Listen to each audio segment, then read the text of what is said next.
Bonjour à vous sportifs ambitieux, bienvenue dans l'émission V-Trainers, ma performance à 200% qui vous aide à progresser pour être plus performant en compétition et pourquoi pas, si c'est votre rêve, devenir un vrai professionnel.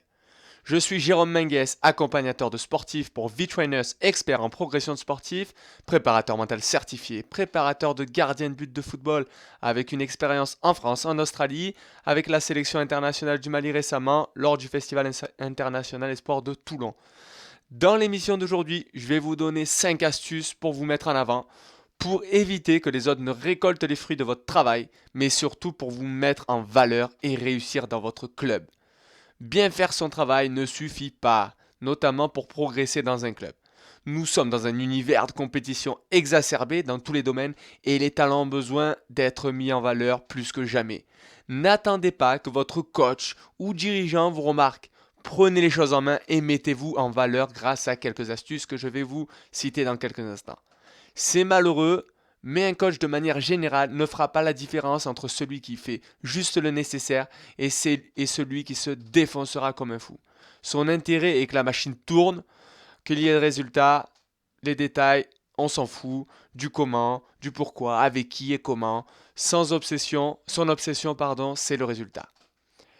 Avoir le look de l'emploi, bien évidemment, première partie, avoir le look de l'emploi. Arrêtez de venir déjà habillé à l'entraînement ou alors mettez le survêt du club et changez-vous dans le vestiaire si possible. L'apparence physique joue sur la crédibilité, la confiance et même sur la compétence perçue.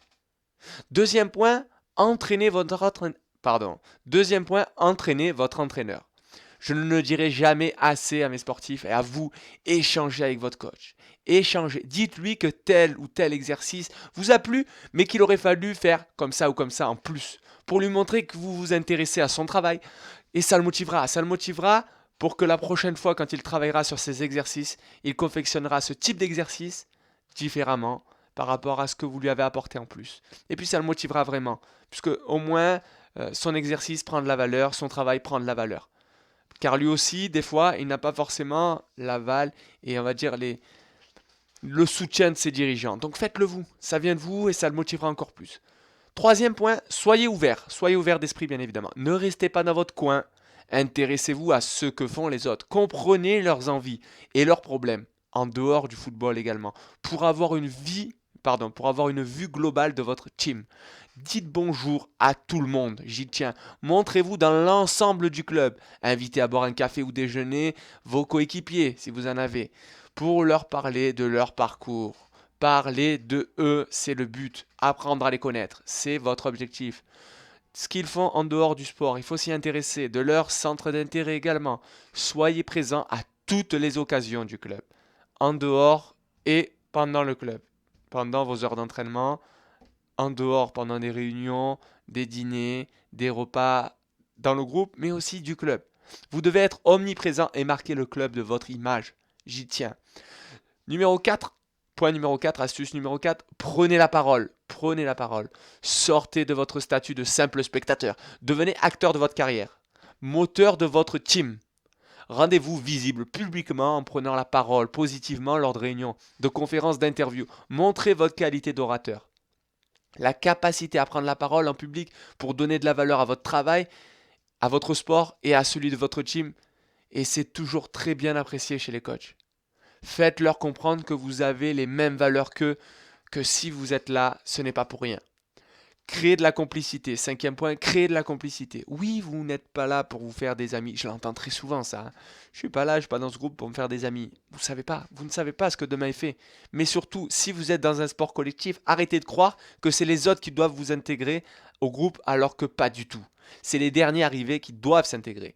Et c'est nécessaire de s'intégrer à un groupe pour que le coach, le staff et vos coéquipiers aient une bonne image de vous. Pour résumer l'épisode d'aujourd'hui, employez ces astuces le plus possible pour qu'elles deviennent des automatismes. Mettez-vous en avant, ne restez pas dans l'ombre des autres, communiquez encore et toujours ici et maintenant, affirmez vos qualités, votre travail de l'homme, vos valeurs.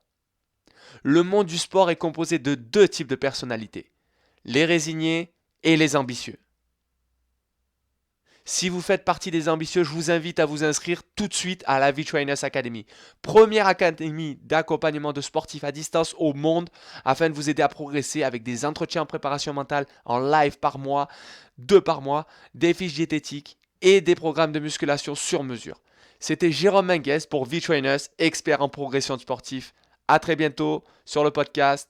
N'oubliez pas de vous abonner au podcast, de liker la page Facebook V-Trainers et pourquoi pas de vous inscrire tout de suite sur la V-Trainers Academy pour progresser encore plus rapidement.